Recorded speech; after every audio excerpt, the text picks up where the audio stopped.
Friends, lean in for a moment. Close your eyes and imagine the American Midwest 100 years ago. Long, dirt roads, wheat bending under a wide sky, the hush of a town where every face is known. This story is for anyone who has ever wondered whether quiet goodness still matters, whether small acts done in secret make any difference in a world that can feel cold. It's about a man named Mark Whitlow, his wife Sarah, and a choice that tested their faith on a cold afternoon in 1925. Listen closely, because sometimes the simplest choices echo the loudest, and the bread we break for a stranger becomes the miracle that feeds us all. The sun rose slow over the prairie, turning frost into glitter on the Whitlow farm. Mark had been up before dawn, as usual, feeding the hens, checking the fence line, and rubbing warmth back into his hands as he walked home toward the wood smoke ribboning from the chimney. He was not a man of means. His barn door leaned sideways like a tired shoulder, his boots were patched, and his fields never seemed to yield quite enough. But what he had he shared. That was the part some neighbors understood and others didn't. Inside their small farmhouse, Sarah stood by the iron stove, stirring oatmeal with a wooden spoon worn smooth by years. She glanced at the pantry as if sheer will might multiply the jars. It didn't. The flour sack slumped half-empty on the shelf. In the cellar, only a few jars of preserved peaches gleamed like summer trapped in glass. She counted them in her mind the way she counted hope, carefully. "Morning," Mark said, with a smile that came easily even on hard days. He kissed her on the forehead and reached for 2 chipped bowls. "Morning," Sarah murmured, placing a ribbon of honey across his oatmeal. "I used the last of the good honey. Thought you could use the strength." He grinned. "Strength helps, but I hold more of it when I see you smile." She flushed and shrugged. "Well, I try." Then softer. "We'll make it stretch this week." "By God's grace," Mark said. "We always do." They ate at the small table by the window. Outside, the fields waited, a battered prayer rug spread under a pale sky. After breakfast, Mark put on his wool coat, old but clean, and headed to the yard. Hank, the neighbor's dog with one ear folded like a secret, trotted over. Hank lived, where he pleased and begged where the begging worked. "Sorry boy," Mark said, patting the dog's head. "You're as thin as I am." From the kitchen window, Sarah watched what she knew was coming. Mark broke his bread in half and handed it to Hank. It was part exasperation, part admiration she felt, like loving a river that gave water to every thirsty thing and still found a way to keep flowing. When he came back inside for his hat, she tried to sound practical, not harsh. "You gave half your bread to that dog?" "He looked hungrier than I felt," Mark answered, gentle as ever. "Mark," she said, eyes glistening, "your kindness empties our shelves." He set a hand on her shoulder, his voice quiet but sure. "Kindness also fills something else. I can't name it, but it keeps us rich in the ways that matter."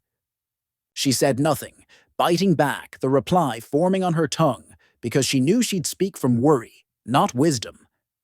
And worry had never once planted a seed or filled a jar. The day passed with honest work. Mark turned soil that fought him like an old mule, cleared the ditch of winter's stubborn clutter, and repaired the fence after last week's windstorm. By noon, the sun had warmed to a thin kindness, just enough to soften the dirt under his boots and the ache in his shoulders. He came in for lunch and found 2 corn muffins on a plate, a small dish of apple butter beside them, a treasure if there ever was one. He and Sarah had an unspoken rule. On hard days, they shared the nice things at noon instead of saving them. It lifted the second half of the day. They were just sitting down when a knock sounded at the door. Not the confident rap of a neighbor. A hesitant tapping, like a question. Sarah glanced toward the pantry out of habit as though the knock had echoed straight there. Mark rose and opened the door. On the porch stood an old man, tall but stooped, wearing a coat polished thin by time. Dust browned the cuffs. His face was weather-worn, the lines deep and honest. But what struck both Mark and Sarah were his eyes, clear, steady, and gentle, like pools where storm water settles and becomes sky again. "Sir," the man said, voice hoarse, "I'm passing through. Haven't eaten since yesterday morning." He paused as if swallowing cost effort. "If you had even a scrap—" Mark stepped aside at once. "Come in, sit by the stove." Sarah's heart clutched. 2 corn muffins felt suddenly small as coins. But she brought the stranger a cup of water, hands steady, eyes kind. The old man drank slowly, like each swallow was a blessing returned. Mark placed the 2 muffins on a plate and slid it in front of him. "Please," he said, "this is our best." "Mark," Sarah whispered, "you haven't eaten yet." He kept his voice low. "He needs it more." The old man ate without hurry. He closed his eyes after each bite, as though tasting memory along with corn and apple. When he finished, he sat for a moment in the hush created by a full belly and a quiet home. Then he looked up at Mark with gratitude that carried weight. "What do I owe you?" "Nothing at all," Mark said. "Eat in peace." The old man nodded, then reached into the inner pocket of his coat. He drew out a small bowl, wrapped in a handkerchief, as white as a promise. The bowl itself was unlike anything in the Whitlow. House, shallow, elegant, warm to the touch, its surface glowing softly, the color of sunlight just before dusk. "I've carried this for years," the old man said. "A wealthy man gave it to me in a far city, said it had no ordinary history. He told me, give it to the next person whose kindness asks for nothing in return. I meant to find that person. I reckon today I did." He set the bowl gently on the table between them. "Oh, sir, we can't," Sarah stammered. "That's too fine for us." The old man shook his head. "It's yours now. Pay it forward if the day ever tells you to." Mark touched the rim of the bowl with wonder. "I don't know what to say." "Then say a prayer," the old man smiled. "That usually works." He stood. Mark tried to press a few apples into his hand for the road. The old man accepted one and left the rest.